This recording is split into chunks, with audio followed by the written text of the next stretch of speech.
മണർക്കാട് കാവുംപടിയിലുള്ള കേരള സ്റ്റേറ്റ് എക്സറീസ് league office കോംപ്ലക്സിൽ പുതിയ സ്പർശ് സെന്ററിന്റെ പ്രവർത്തനോദ്ഘാടനം ഫ്രാൻസിസ് ജോർജ് എം പി നിർവഹിച്ചു.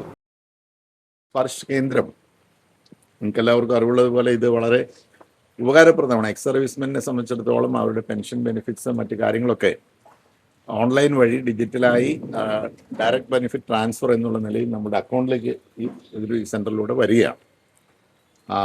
അതിപ്പോൾ വലിയൊരു അനുഗ്രഹമാണ്. നിങ്ങൾക്ക് യാതൊരു ബുദ്ധിമുട്ടും ഇല്ല. നിങ്ങളുടെ അക്കൗണ്ടിലേക്ക് നിങ്ങളുടെ പെൻഷനും മറ്റ് ബെനിഫിറ്റ്സും എന്തൊക്കെ ഉണ്ടോ അതെല്ലാം ഡയറക്റ്റായിട്ട് വരുന്നു. അത് കോർഡിനേറ്റ് ചെയ്യുന്ന ഈ സ്പർശ് സെൻ്ററാണ് അല്ലേ? That's what I understand.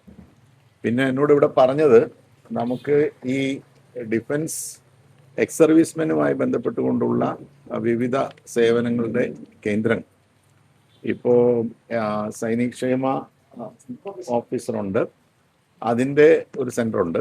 അതുകൂടാതെ മറ്റ് ECHSൻ്റെ ഇതുണ്ട്, സെൻ്ററുണ്ട്. പിന്നെ ഉള്ളത് ക്യാൻറ്റീൻ ഫെസിലിറ്റിക്ക് കുറച്ച് സൗകര്യം കൂടുതൽ വേണ്ടി വരും. കാരണം വാഹനങ്ങളൊക്കെ വന്ന് നിർത്തി സാധനങ്ങൾ വാങ്ങാനും കൊണ്ടുപോകാനൊക്കെ ഉള്ളൊരു പ്രശ്നമുണ്ട്.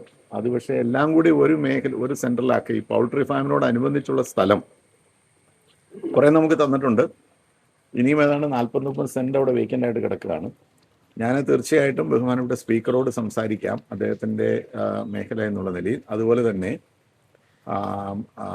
തീർച്ചയായിട്ടും കൃഷിമന്ത്രിയോട് സംസാരിച്ച് ബാക്കി സ്ഥലം കൂടി നമുക്ക് വിട്ടുകിട്ടാനുള്ള എന്താണ് മാർഗം എന്നുള്ളത് നോക്കാം. യോഗത്തിൽ കോട്ടയം ജില്ലാ സൈനിക welfare officer lieutenant colonel Reethamma അധ്യക്ഷത വഹിച്ചു. KSCSL ജില്ലാ പ്രസിഡന്റ് അഡ്വക്കേറ്റ് VT ചാക്കോ പ്രവർത്തനങ്ങൾ വിശദീകരിച്ചു. ജില്ലാ രക്ഷാധികാരി ബ്രിഗേഡിയർ MD ചാക്കോ മുഖ്യപ്രഭാഷണം നടത്തി. KSCSL ജില്ലാ secretary captain Norbert, Sparsh service സെന്ററിന്റെ senior auditor PN Rama, KV Mathai, air force association ജില്ലാ വൈസ് പ്രസിഡന്റ് ജോസ് കുട്ടി തുടങ്ങിയവർ പ്രസംഗിച്ചു.